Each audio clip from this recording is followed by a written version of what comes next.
നമ്മുടെ കയ്യിൽ ആരോഗ്യം ഉണ്ടെങ്കിൽ നമുക്ക് 1000 പ്രശ്നങ്ങൾ ഉള്ള പോലെ തോന്നും. വിളിച്ചിട്ട് അവള് ഫോൺ എടുക്കാത്തത്, ഓഫീസിലെ വിരസമായ ജീവിതം, ഒരുപാട് എഫേർട്ടുകൾ ഇട്ടിട്ടും റീച്ച് ഒന്നും കിട്ടാതെ പോകുന്ന കോണ്ടന്റ്, എന്തിന് നമ്മുടെ മൊബൈലിൽ വീണ ഒരു സ്ക്രാച്ച് പോലും നമുക്ക് വലിയ പ്രശ്നമായി തോന്നും. കാരണം കയ്യിൽ ആരോഗ്യമുണ്ട്. എന്നാൽ ആരോഗ്യം നഷ്ടപ്പെടുന്ന മൊമെന്റിൽ നമുക്കൊരൊറ്റ പ്രശ്നമേ ഉള്ളൂ, ആരോഗ്യം. കുറച്ച് ദിവസങ്ങൾക്ക് മുമ്പ് ഈ വെർട്ടൈഗോ ഇഷ്യൂ വന്ന് ഇയർബാലൻസ് ആയിരുന്നു, ഇങ്ങനെ തലകറങ്ങി വീഴും പെട്ടെന്ന്. ഒരു ഭക്ഷണം കഴിച്ചുകൊണ്ടിരിക്കുമ്പോൾ തലകറക്കം വന്ന് വീഴാനിങ്ങനെ പോകുന്നു. അവസാനം സുഹൃത്ത് വന്നാണ് എൻ്റെ വണ്ടി എടുത്ത് എന്നെ തിരിച്ച് ഡ്രോപ്പ് ചെയ്തത്. ഇന്ന് കാറിന്റെ സൈഡ് സീറ്റിൽ ഇരിക്കുമ്പോൾ ഒരു ബ്ലോക്കിൽ ഒരു സെക്യൂരിറ്റിനെ ചായ കുടിച്ചുകൊണ്ട് ഇങ്ങനെ കാലിയിട്ട് വെച്ചിരിക്കുന്ന കണ്ടപ്പോൾ, റോഡ് ക്രോസ് ചെയ്യുന്ന അമ്മമാരെ കണ്ടപ്പോൾ എനിക്ക് അവരുടെ അസൂയാണ്. കാരണം അവരുടെ കയ്യിൽ ആരോഗ്യമുണ്ട്, അവർക്ക് നേരെ നിൽക്കാൻ പറ്റുന്നുണ്ട്.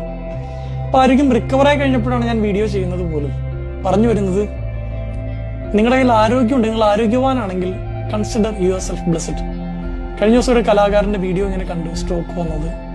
ഇത്രയും പെട്ടെന്ന് സൗഖ്യം പ്രാപിക്കട്ടെ എന്ന് ആഗ്രഹിക്കുന്നു, പ്രാർത്ഥിക്കുന്നു. പക്ഷേ അതൊക്കെ ഒരു ജെന്റിൽ റിമൈൻഡർ ആണ്.